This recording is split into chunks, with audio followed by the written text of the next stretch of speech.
अस्सलाम वालेकुम, क्या हाल है सभी के। आज की बात हम साहिर लुधियानवी साहब के एक शेर से शुरू करते हैं कि दिल नाउम्मीद तो नहीं नाकाम ही तो है, और लंबी है अगर गम की शाम लेकिन शाम ही तो है।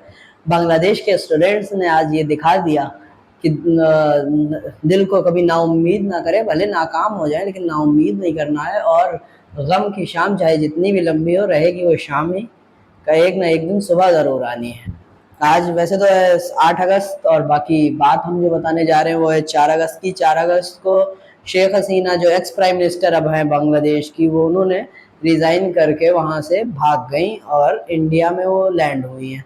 बाकी वो ये सब होने की वजह ये है उनकी कि वो एक तरह से डिक्टेटरशिप चला रही थी, और इस डिक्टेटरशिप के बीच उन्होंने एक कानून बनाया था जिसमें इस तरह से कहा जाएगा कि 30% रिजर्वेशन रखा गया था गवर्नमेंट जॉब में उन लोगों के लिए जो वॉर से होके आ चुके हैं 1971 की। तो इस बात के पीछे वहाँ के स्टूडेंट्स काफ़ी इनसे नाराज़ थे और स्टूडेंट ने खिलाफ प्रोटेस्ट किया। और जब उन्होंने प्रोटेस्ट स्टार्ट किया स्टूडेंट ने, तो शेख हसीना का पहला स्टेटमेंट ये था कि जो प्रोटेस्ट कर रहे हैं वो गद्दार हैं। उन्होंने उसको ट्रेटर, उन लोगों को ट्रेटर कह के पुकारा। और बाकी ये भी कहा कि जो प्रोटेस्ट कर रहे हैं और जो सबोताज में शामिल हैं वो स्टूडेंट ना कहलाएंगे, वो खाली क्रिमिनल्स हैं।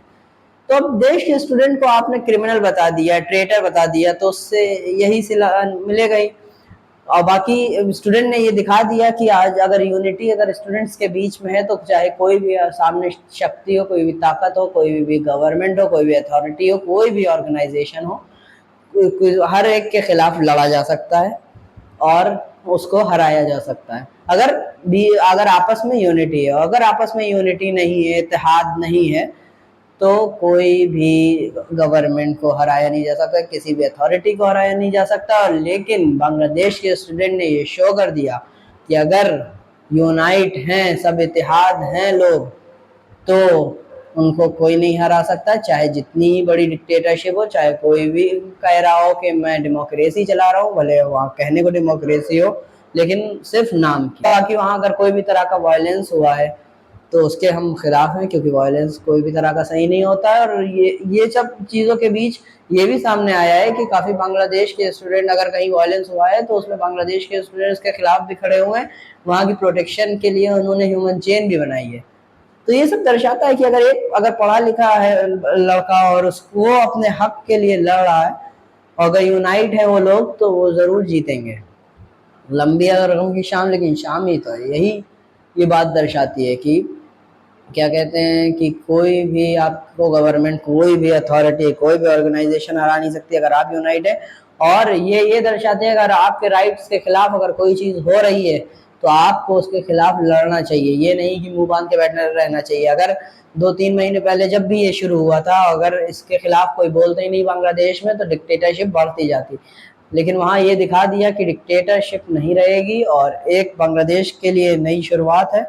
और हम उम्मीद करते हैं कि उसके मतलब इस नई शुरुआत को एक बेहतर तरीके से इस्तेमाल किया जाएगा और आगे बढ़ेगा। बाकी इससे हम आपको भी यही सीखना चाहिए कि अगर कोई भी यूनाइट है तो उसको कोई भी अथॉरिटी, कोई भी ऑर्गेनाइजेशन, क्या कहते हैं, कोई भी ऑर्गेनाइजेशन उसको हरा नहीं सकती, ना ही उसके ऊपर कोई थोप सकती है। हाँ, ये है कि अगर आपस ही में लोग लड़े रहेंगे तो फिर डिवाइड एंड रूल की जो अंग्रेज़ों की पॉलिसी थी वही आज भी चालू रहेगी।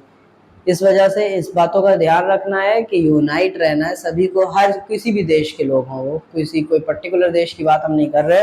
और ये बांग्लादेश के स्टूडेंट ने दिखा दिया कि कोई भी डिक्टेटरशिप रह नहीं सकती अगर स्टूडेंट वहाँ के चाह जाए, अगर स्टूडेंट और वहाँ की जनता यूनाइट हो। बाकी आज के स्टूडेंट, जो आज के बाकी दुनिया के स्टूडेंट हैं, उनको भी ये चीज़ दिखाती है कि अगर आपके राइट्स के खिलाफ कहीं कोई भी चीज़ हो रही हो तो उसके खिलाफ लड़ना चाहिए, ना कि चुपचाप मुंह बांध के बैठ जाना चाहिए।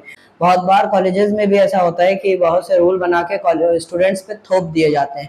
उन रूल्स के खिलाफ स्टूडेंट्स को अपने राइट के लिए लड़ना चाहिए। अगर लड़ने से मुराद यहाँ पे ये है कि अपने प्रोटेस्ट करना चाहिए, बात करनी चाहिए, और क्या कहते हैं, एक जगह पे जमा होना चाहिए और अपने कॉलेजेस में या किसी अथॉरिटी में या किसी ऑर्गेनाइजेशन से को बात अपनी समझानी चाहिए कि हाँ, ज़्यादातर लोग उस चीज़ के खिलाफ हैं और वो कोई भी उस चीज़ का पालन नहीं करेगा क्योंकि वो रूल है गलत, और उसको वापस लेना चाहिए या उसको बदलना चाहिए।